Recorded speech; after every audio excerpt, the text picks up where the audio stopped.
জুমার দিন আসরের নামাজের পর আপনি যদি এই দোয়াটি 21 বার পড়তে পারেন, আল্লাহ তাআলা আপনি যা চাইবেন আল্লাহ তাআলার কাছে তাই আল্লাহ তাআলা কবুল করবে।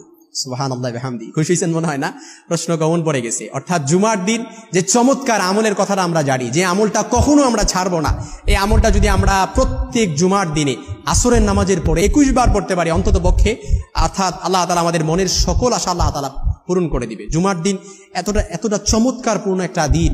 এই দিনে আল্লাহ তাআলা ফিহি খুলিকা আদম ওয়া উদখিলাল জান্নাতা ওয়া উখরিজা মিনহা, অর্থাৎ এই দিনে আল্লাহ তাআলা আদম আলাইহিস সালামকে সৃষ্টি করেছেন, এই দিনে আল্লাহ তাআলা আদম আলাইহিস সালামকে জান্নাতে প্রবেশ করিয়েছেন, আবার এই দিনে আল্লাহ তাআলা আদম আলাইহিস সালামকে জান্নাত থেকে বের করেছেন, অর্থাৎ দুনিয়াতে বের করে দুনিয়াতে অবতরণ করেছেন।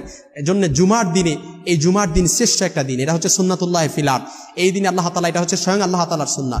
আল্লাহ তাআলা জামানান আলা জামান, মাকানান আলা মাকান, আল্লাহ তাআলা স্থানের উপর স্থানকে প্রাধান্য দেন, ব্যক্তির উপর ব্যক্তিকে প্রাধান্য দেন, সময়ের উপর সময়কে প্রাধান্য দেন। এজন্য পৃথিবীতে অসংখ্য সময় আছে, কিন্তু জুমার দিনের আলাদা একটা ফজিলত আছে। পৃথিবীতে অসংখ্য ব্যক্তি আছে, কিন্তু মুহাম্মদ সাল্লাল্লাহু আলাইহি সাল্লামের আলাদা একটা ফজিলত আছে। পৃথিবীতে অসংখ্য শহর আছে, কিন্তু মক্কা আর মদিনা শরীফের আলাদা একটা মর্যাদা আল্লাহ তাআলার কাছে আছে। এই জন্য এই জুমার দিনে আপনি যদি আসরের নামাজের পর, অর্থাৎ আল্লাহ তাআলা বলেন ইন্না ফিল জুমাতি সাআতুন, এই জুমার দিনে এমন একটা সময় আছে, এই সময়টাতে কেউ যদি আল্লাহ তাআলার কাছে কোনো কিছু চায়, আল্লাহ তাআলা তার চাওয়াটা কখনোই ফিরিয়ে দেয় না। সেই চাওয়াটা কখন? অধিকাংশ স্কলাররা বলেছেন, ইসলামিক স্কলাররা বলেছেন, সেটা হচ্ছে অর্থাৎ আসরের নামাজের পর এবং মাগরিবের আগ মুহূর্তে, যেটা গৌধূলির সময় বলি। আপনি চাইলে আসরের নামাজের পর, অর্থাৎ আসরের নামাজ পড়ে মুসল্লায় বসে থেকে আপনি কি করবেন? এই নামাজটা, অর্থাৎ এই তাসবিহটা আপনি পড়বেন। সেই তাসবিহটা আমরা যেটা তাসবিহ বলি দরুদ শরীফ, অর্থাৎ সেই ছোট্ট দরুদ আমরা সকলেই হয়তো পারি। রাসূল সাল্লাল্লাহু আলাইহি সাল্লামের প্রতি দরুদ, যে কোনো দরুদ পড়লেই হবে। তবে আমি চমৎকার একটা দরুদ আপনাদেরকে শিখিয়ে দিচ্ছি। আল্লাহুম্মা সাল্লি আলা মুহাম্মাদিন সাল্লাল্লাহু আলাইহি ওয়াসাল্লাম, আল্লাহুম্মা সাল্লি আলা মুহাম্মাদিন সাল্লাল্লাহু আলাইহি ওয়াসাল্লাম। এই চমৎকার দরুদটা আপনি মাত্র 21 বার পড়বেন। 21 বার কেন বললাম? আপনারা বলতে পারেন যে হাদিসে কি 21 বার আছে নাকি? হাদিসে 21 বার নাই, তবে আমি 21 বার, অনেক আমল 21 বার করে আলহামদুলিল্লাহ আমি ফল পেয়েছি। এই জন্য 21 বার আপনাদেরকে বলি। এমন আমল আপনি পূর্বে করেছেন, 41 বার করে ফল পেয়েছেন, আপনি ওই নির্দিষ্ট সংখ্যক করবেন।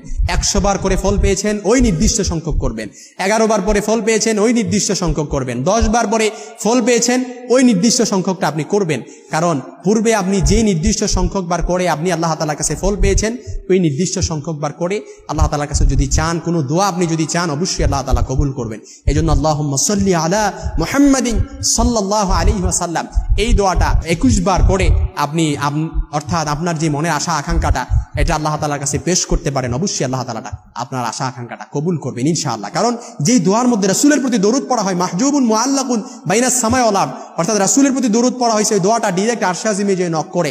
আর রাসূলের প্রতি দরুদ পড়া হয় না, ওই দোয়াটা মাহজুবুন মুআল্লাকুন বাইনাস সামাই ওয়াল আরদ, আকাশ আর জমিনের মাঝে পেন্ডিং অবস্থায় থাকে, ঝুলন্ত অবস্থায় থাকে।